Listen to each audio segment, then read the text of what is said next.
दंजवम कृषाणु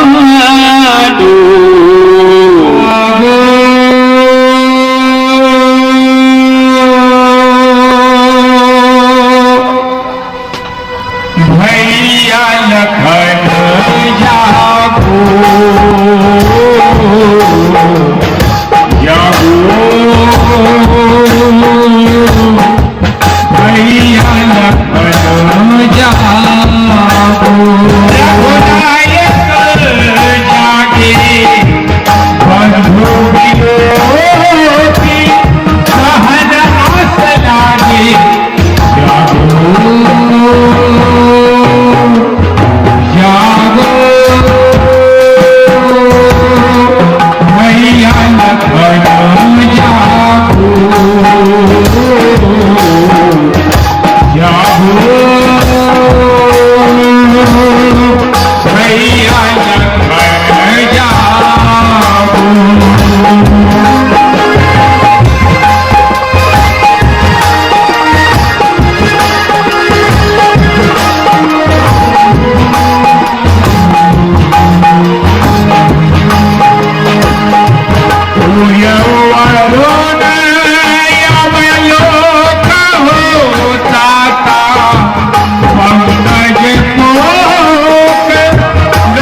जागे बंधु विलोकी सहन आस लागे जागो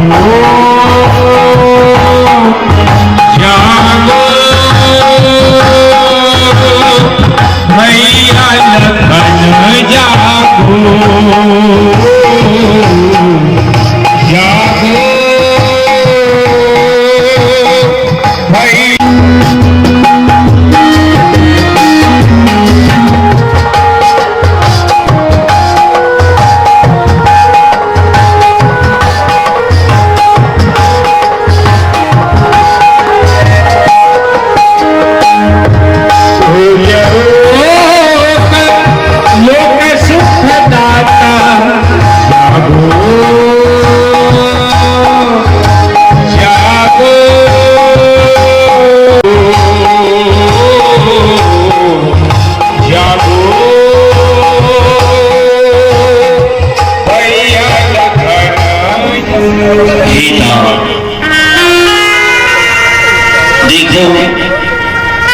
सवेरा हो गया है।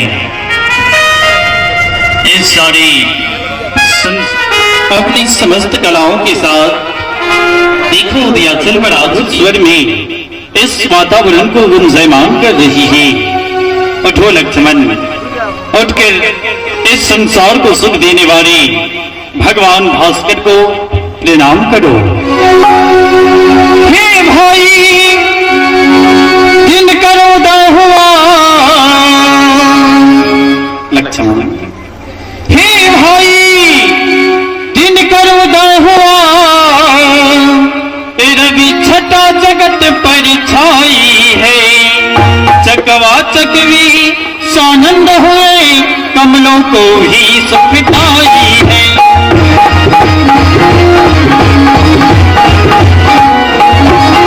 सब सोने वाले जागो थे, छा गई उदासी तारों पर।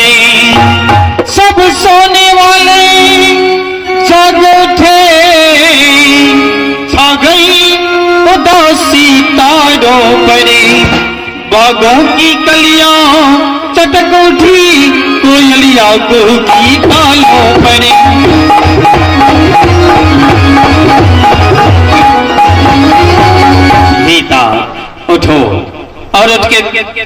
भगवान भास्कर को प्रणाम करो।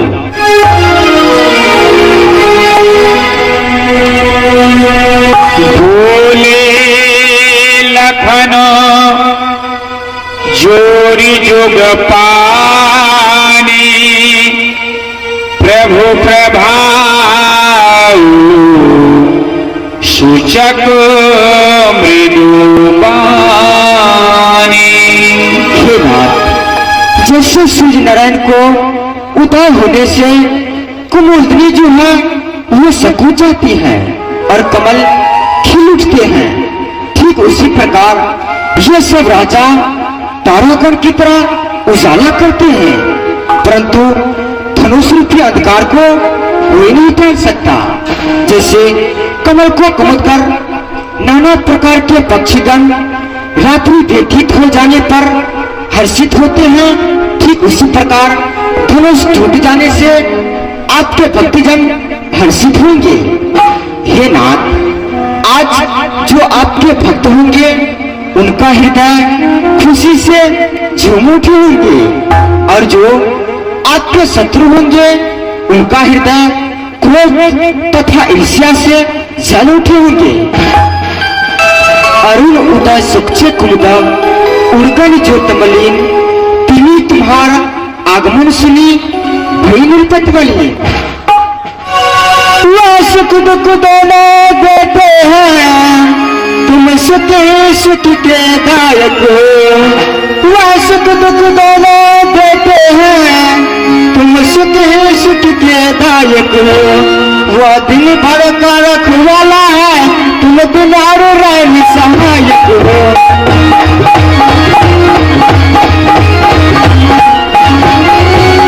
उसको राहु ग्रस लेता है, तुम ना सुखलों का करते हो। उसको राहु ग्रस लेता है, तुम ना सुखलों का करते हो। उसमें तो गर्मी होने से तारों का झुंड मलिन हुए, जैसे सूर्योदय होने से तारों का झुंड मलिन हुए। लो नाथ आपके आने से सारे राजा बलहीन हुए।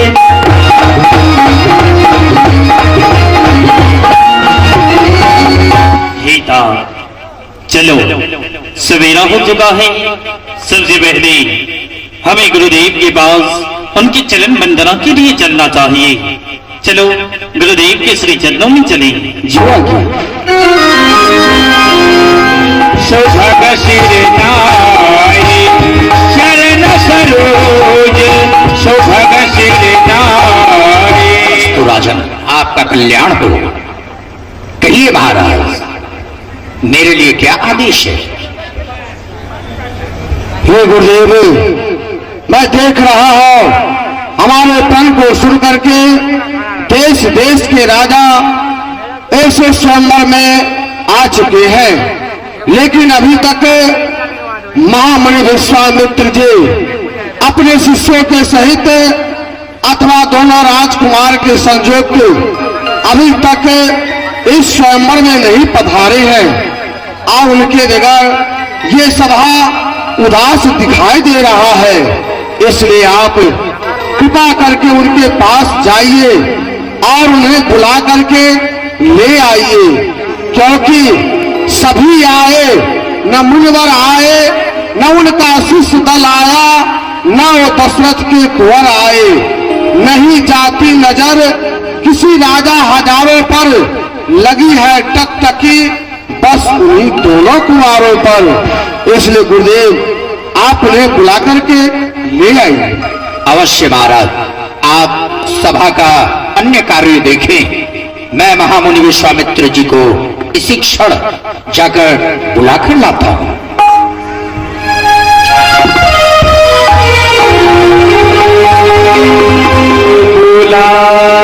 महामुनि विश्वामित्र जी के श्री चरणों में शतानंद का प्रणाम। आपका स्वरूप कल्याण होगा। कल्याण? हे महामुनि, हमारे महाराज मिथिलापति क्षीरध्वज आपको सभा में पधारने का निवेदन किए, क्योंकि समस्त राजाओं के आने से भी सभा की शोभा नहीं बढ़ रही है और सभा का संचालन तब तक नहीं किया जा सकता जब तक कि आपका पदार्पण सभा मध्य न हो जाए। इसलिए कृपा कर आप अपने शिष्यों के समेत सभा में पधारने की कृपा प्रदान करें ताकि सभा का आरंभ हो सके।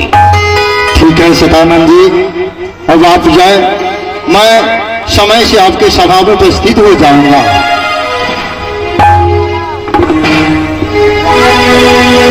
शेय स्वयंवरु देखिए जाए,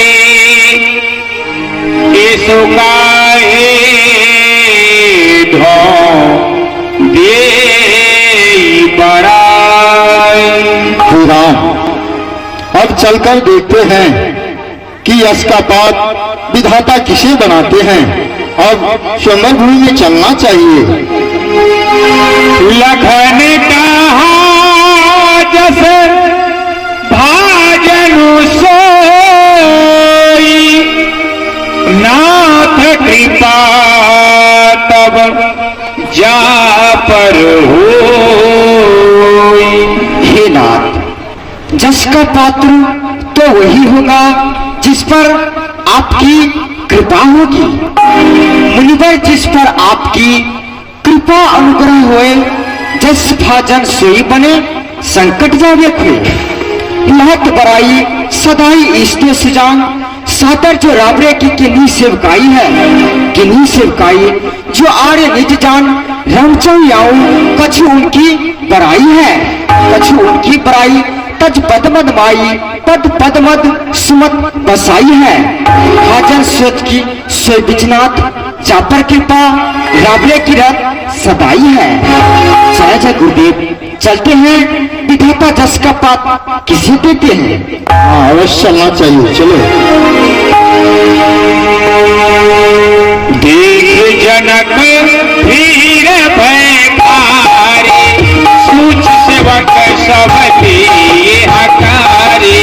तुरंत सकल लोगन पहिजाहु, आसन उचित देहु सब काहू।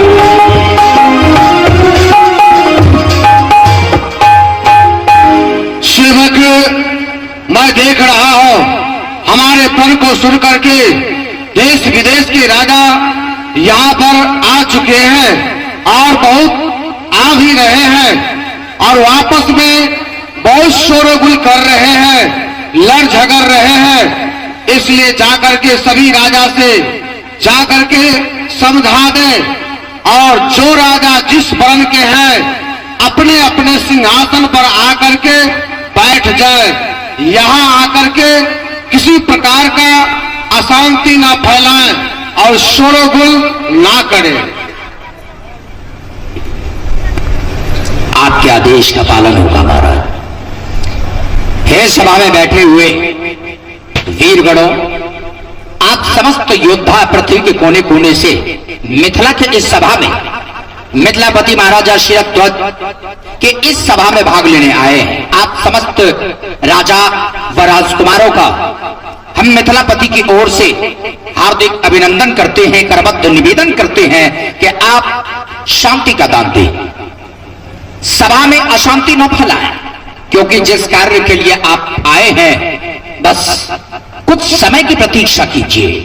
आपको पूरा अवसर दिया जाएगा अपना बल और कौशल दिखाने का। तब तक के लिए आपको शांति का दान देना है। यदि आप बैठने के लिए शोरगुल कर रहे हैं तो मैं आपको बता देता हूं कि इस सभा में 4 वर्णों के लिए तो 4 प्रकार के मंच बनाए गए हैं। उत्तम, मध्यम, नीच और लघु, ब्राह्मण, क्षत्रिय, वैश्य और शूद्र, 4 वर्णों के लिए 4 तरह के मंच बने हैं, 4 तरह की कुर्सियां लगी हैं। जो राजा जिस मंच के योग्य हो अपनी जगह देखकर ही बैठे, किसी दूसरे की जगह पर बैठकर शोरगुल न बढ़ाएं, क्योंकि शोरगुल होने से सभा में व्यवधान होगा और सभा का संचालन सुचारू रूप से नहीं चल पाएगा। सभा में आप जहां भी देख रहे हैं कि सोने का बना मंच है वो ब्राह्मण वंशियों के लिए है, चांदी का बना मंच क्षत्रिय के लिए है, संगमरमर का बना मंच वैश्य के लिए है और काष्ठ की बनी हुई कुर्सियां और काष्ठ से बना हुआ मंच शूद्र वंशियों के लिए है। जो राजा जिस मंच के योग्य हो उसी पर जाकर बैठे, शोरगुल ना करें। और जो कोई इस सभा की शांति भंग करने का प्रयास करेंगे, इस सभा में शोरगुल मचाएंगे, उसे सभा में भाग लेने का अधिकार नहीं होगा। इतना ही नहीं, उसे इस सभा से अपमानित करके निकाला जाएगा।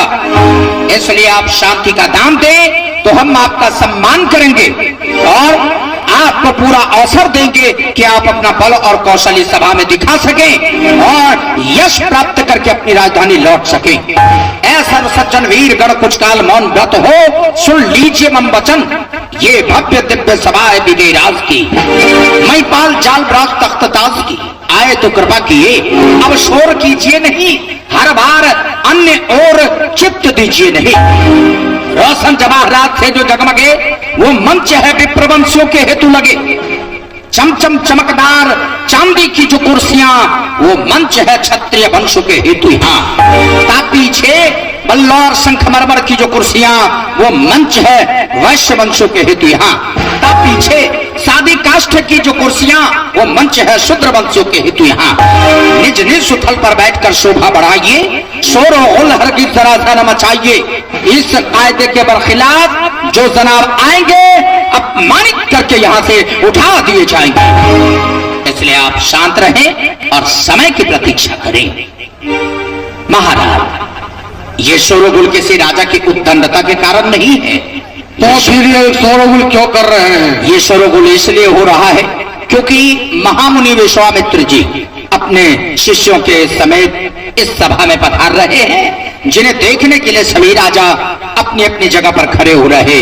जब वो आकर अपने आसन पर बैठ जाएंगे फिर ये शोरगुल अपने आप थम जाएगा। महाराज, महामुनि विश्वामित्र जी आ रहे हैं, चलिए उनके आगवानी के लिए मैं स्वयं चलता हूँ।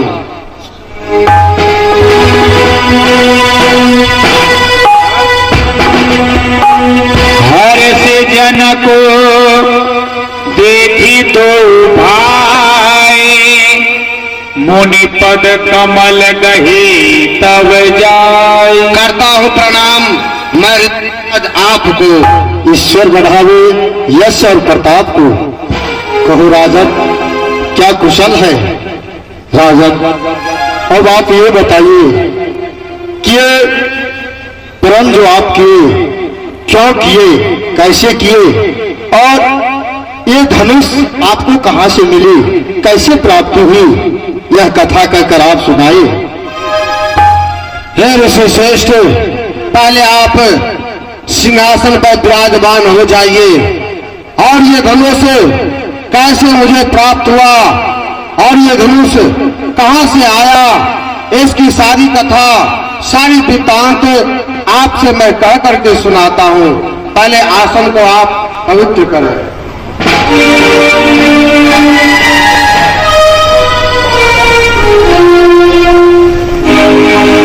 हे ऋषि श्रेष्ठ, एक रोज मैं अपने राज में बैठा हुआ था। जनकपुर के प्रजा प्रवासी मंत्री सब के सब बैठे हुए थे। अचानक हमारे मन में ऐसी भावना उत्पन्न हुई कि मैं उस निराकार ब्रह्म का साकार रूप में दर्शन करना चाहूं।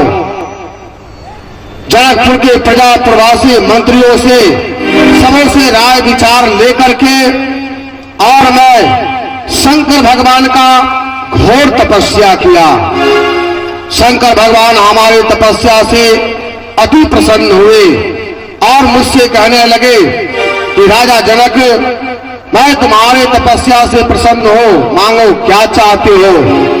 भोलेनाथ से मैं कहा, भोलेनाथ, यदि आप हमारे तपस्या से प्रसन्न हैं तो हमारे मन में ऐसी भावना जाग उठी है कि मैं उस निराकार ब्रह्म का साकार रूप में दर्शन करना चाहता हूं। भोलेनाथ खुश होकर के और मुझे ये धनुष दिए। इस धनुष को मैं उठाना चाहा, लेकिन इस धनुष का इतना वजन, मुझसे ये धनुष नहीं उठ पाया। भोलेनाथ हमारे मन की बात को समझ गए और मुझसे कहने लगे राजा जनक, मैं जानता हूं ये धनुष तुमसे उठने वाला नहीं है। चिंता करने की कोई बात नहीं है, तुम्हारे राज में ये धनुष अवश्य जाएगा। उसी क्षण भगवान परशुराम को बुलाए और भगवान परशुराम को कहे कि पुत्र परशुराम, इस धनुष को उठाओ और जनकपुर ले जाओ, और जनक महाराज जहां कहे इस धनुष को रख देने के लिए वहीं पर तुम रख देना। भगवान परशुराम इस धनुष को कैलाश पर्वत से उठा करके यहां तक लाए और यह सुंदर पवित्र स्थान यहां पर रख दिए और मुझसे कहने लगे कि राजा जनक, ये मेरे गुरु का धनुष है, तुम इसके नित्य प्रतिदिन पूजन किया करना। इसी धनुष के जरिए तुम्हें परम ब्रह्म परमात्मा का दर्शन होगा। उस दिन से मैं इस धनुष को नित्य प्रतिदिन पूजन किया करता हूं। एक रोज मैं गंगा स्नान को जाने लगा और महारानी सुनैना से कह दिया, महारानी सुनैना, मैं गंगा स्नान को जा रहा हूं, तुम धनुष के नीचे चौका लगा लेना। महारानी सुनैना कोई काम में फंस करके धनुष के नीचे चौका नहीं लगा सकी। पुत्र सीता को आज्ञा दे दी। पुत्र सीता आई और बाएं हाथ से इस धनुष को उठा ली और दाएं हाथ से चौका लगा दी।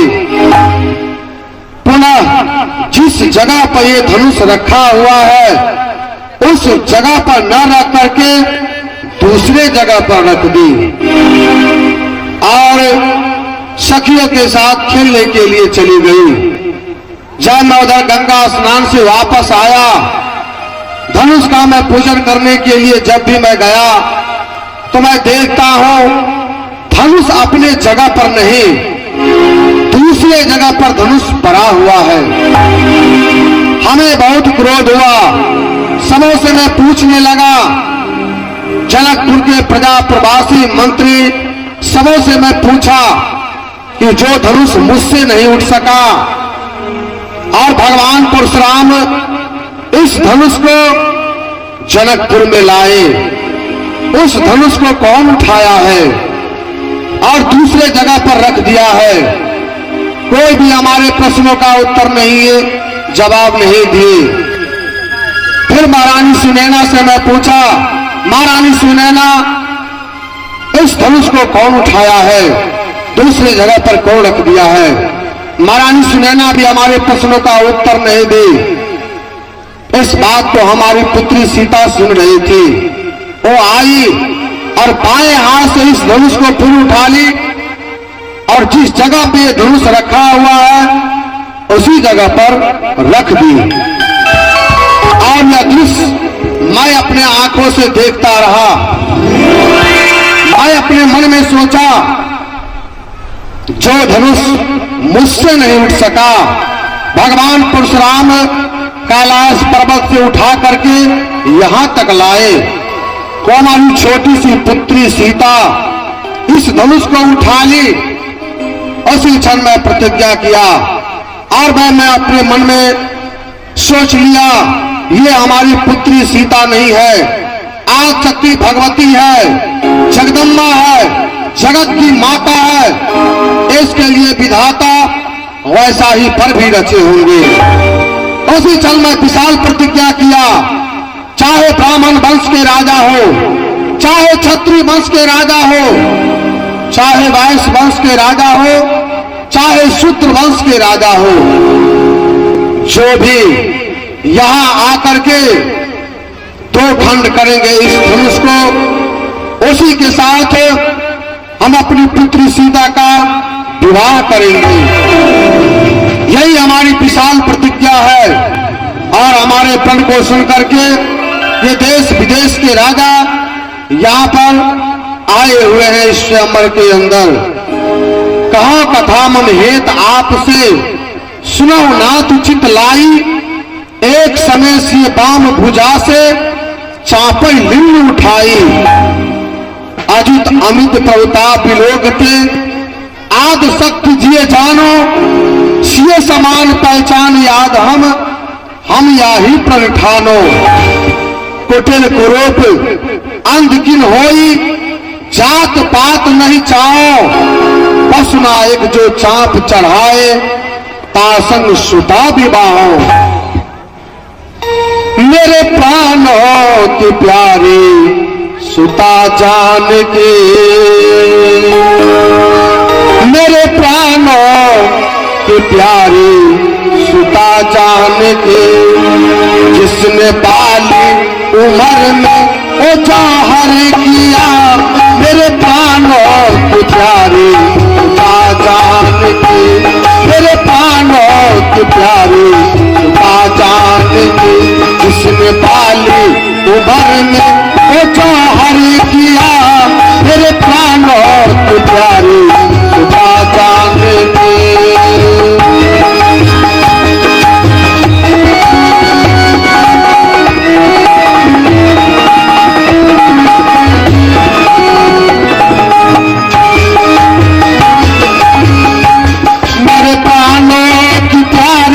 सुता जाने की, मेरे प्राणों की प्यारी, मेरे प्राणों की प्यारी सुता जाने की, जिसने वाली उम्र में वो जौहर किया, मेरे प्राणों की प्यारी सुता जाने की, जिसने वाली उम्र में वो जौहर किया, शिव सारा संग कुट में उठा, शिव सारा संग कुट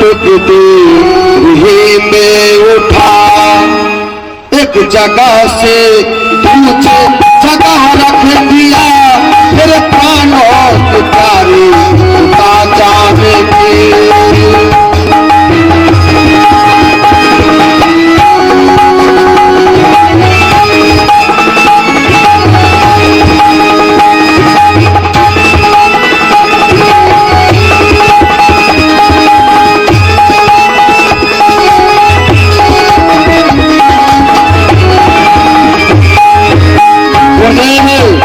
उसी क्षण में प्रतिज्ञा किया और मैं अपने मन में समझ लिया, ये हमारी पुत्री सीता नहीं, आदि शक्ति भगवती जगदम्बा है।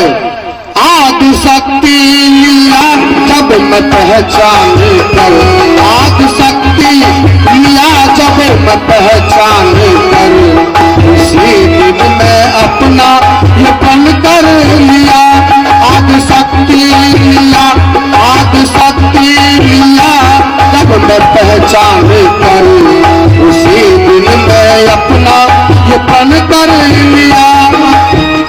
जो चढ़ाए यहाँ याद शिव का धनुष, जो चढ़ाए यहाँ शिव का धनुष, उसे ब्याहो सिया, उसे ब्याहो सिया, मेरे प्राणों की प्यारी सुता जान की, उसने बाली उम्र में वो जौहर किया, शिव सारा संग में उठा, एक जगह से दूसरे जगह रख दिया, मेरे प्राणों की प्यारी सुता जान की, मेरे प्राणों की प्यारी सुता जान की। ऋषि राजू, यही हमारी विशाल प्रतिज्ञा है, जो देश विदेश के राजा इस स्वयंवर में पधारे हुए हैं। अब आप भी मुझे हर्ष मन से आशीर्वाद दीजिए, जो मैं प्रतिज्ञा किया हो मेरा मनोरथ सफल हो जाए गुरुदेव। हाँ राजन, आपकी मनोकामना भगवान अवश्य पूर्ण करेंगे। अब आप जाए राजकाज देखें। गुरुदेव, सब मंचों से उत्तम मंच मैं आपके लिए बनवाया। यहाँ पर 3 प्रकार की हवाएं चलती है, शीतल मंद सुगंध। इस मंच पर आप बैठ करके सभा की शोभा बढ़ाइए और जो वस्तु की आपको जरूरत हो सेवक द्वारा आप मंगवा लेंगे गुरुदेव। ठीक है, ऐसा ही होगा। अब आप जाए राजकाज देखें।